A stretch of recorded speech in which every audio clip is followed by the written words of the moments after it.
Elite Facts presents 10 facts about samurai warriors. 10.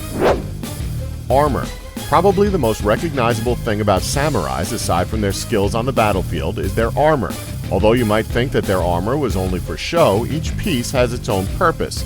Samurai armor, unlike the armor worn by European knights, was designed first and foremost for mobility. The armor was required to be very flexible so that the samurai could move freely on the battlefield, yet it also needed to be sturdy enough to protect them. The armor was made of lacquered plates of metal and tough leather, which was carefully tied together by laces made of leather. The strangest and most convoluted part of the armor, the kabuto helmet, also served its purpose. Its bowl was made of riveted metal plates, while the face and brow were protected by a piece of armor that tied around behind the head and under the helmet. The most recognizable part of the armor was the helmet that functions as a neck guard to defend the wearer from arrows and swords coming from all angles. Many helmets also featured ornaments and attachable pieces, including a mustached demonic Mengu mask that both protected the face and frightened the enemy. A leather cap worn underneath the helmet provided much-needed padding. Over time, the armor would change, adapting and evolving to the point where it was considered the best at the time for protection when going into battle. So good, in fact, that the United States military took notes and created their modern flak jackets using similar materials. 9.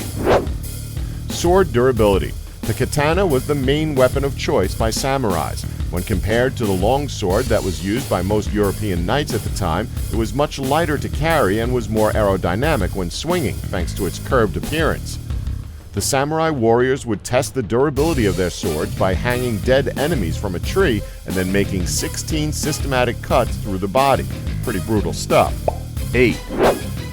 Female samurai. Although not directly referred to as samurais, as that was more of a masculine term, the female warriors were instead referred to as anabugisha, and they were known to participate in combat along with their male counterparts. Their weapon of choice was the naginata, which was a spear with a short curved blade attached to the top, giving these warriors more of a reach when attacking their enemies. 7. Western samurai.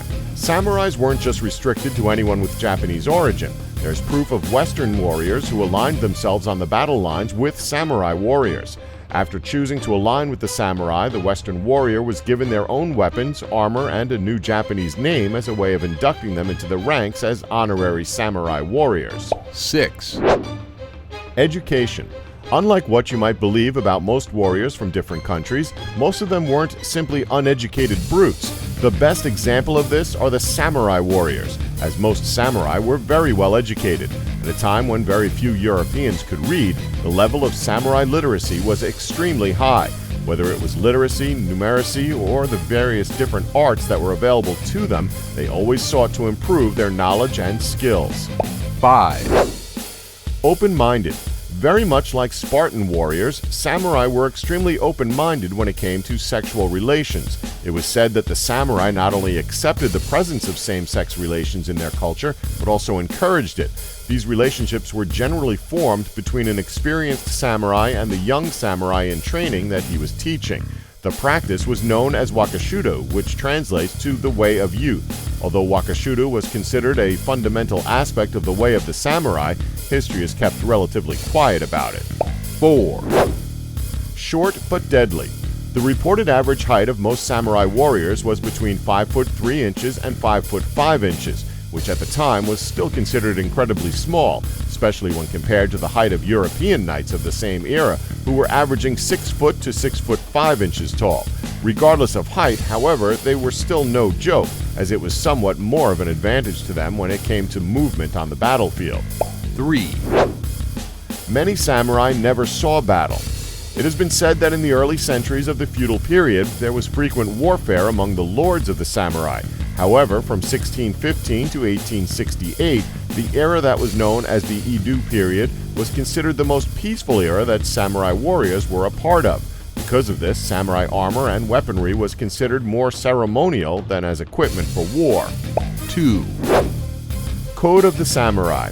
The unwritten samurai code of conduct, known as Bushido, held that the true warrior must hold loyalty, courage, veracity, compassion, and honor above all else.